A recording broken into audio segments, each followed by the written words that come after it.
And thank you to my friends that brought me bread so I didn't have the shakes too bad. So our first speaker tonight, her name is Sarabeth Burke.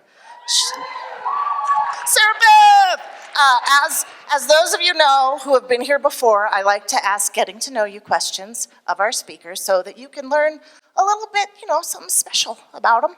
Sarabeth's first job was in a florist. She said she would open up those enormous boxes, get out the flowers, cut the stems off, and put them in water and watch them die. I know, right?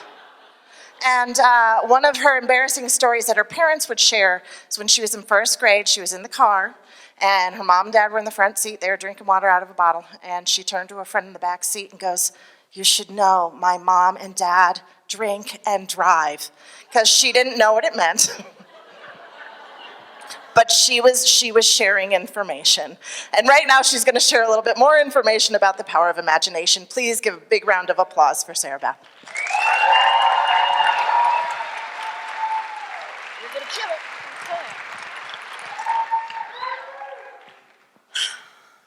I believe imagination is one of our greatest gifts and most valuable assets. And I believe that because creativity has been a part of my entire career. I began as an art teacher for K-12, and I loved inspiring the creative potential of my students. And I would do that by giving them prompts. For example, what if you could create a remote control that could change the world? And this is one of my students, and she wrote, "Be quiet," and, December 24th, and "Stop animal abuse," which are great uses of her imagination. But then my career changed, and I started working with adults. And my role has been to facilitate brainstorming and innovation sessions so that we can solve these big, complex problems.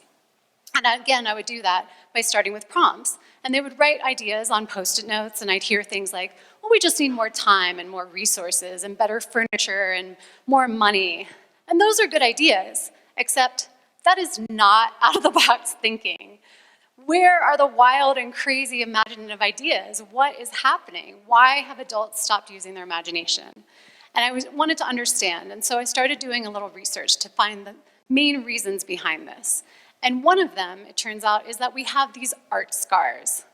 Those times when someone criticized you for being creative, and you forever after lost your creative confidence. It can happen at any time.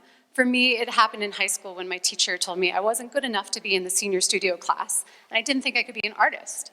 We also have this dilemma of the right brain, left brain excuse, which is, when your colleagues say, "I'm so left brain, I just can't be creative." But that was debunked by neuroscience years ago, and actually creativity happens across our brains. That excuse needs to go away. And then also, we have these predators inside, that voice in your head telling you your ideas are bad and stupid, you shouldn't share them. And then we also are scared of our colleagues and our peers, what they're gonna think of us and the judgment they're gonna give us. So these things are all holding us back. What are we supposed to do?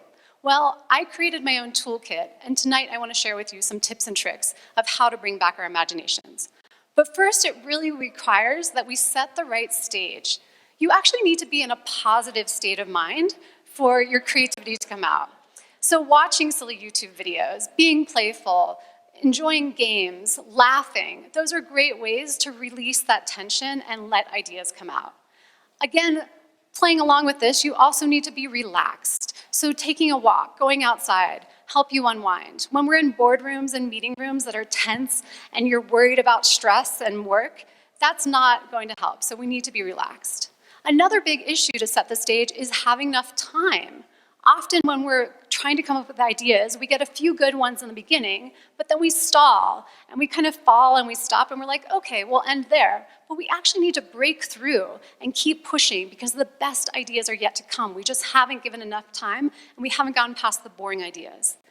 Now, underlying all of this is a really critical ingredient, and it's the spark that gets the fire going. It's inspiration. Inspiration is in all of my tips and tricks. So one of my first tips for you is this idea of distance and difference.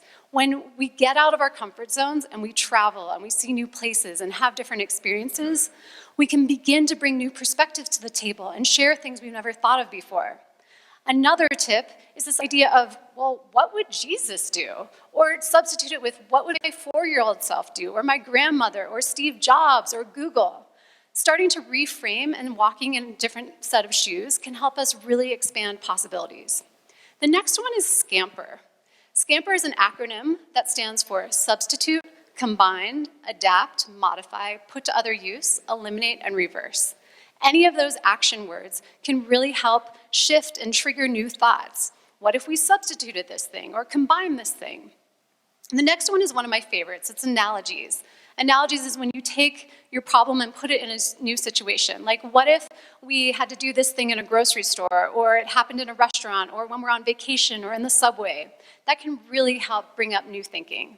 The next one is really free association and improvisation. You start with one word and you take it wherever it goes. For instance, candy might lead to movie theaters and Star Wars and constellations and rocket ships and Mars. You just don't know where it's going to take you. The last one is mixing and matching. If you take two unrelated ideas, what happens at the intersection of those? So if a scuba diver had to climb Mount Everest, where would that take you? What epiphanies come to mind? So really, adults need to envision new possibilities, because innovation requires imagination, and imagination requires inspiration. So these tools of difference and travel and getting out of our comfort zones are what I want you to use to inspire your imagination and start using it again. Thank you.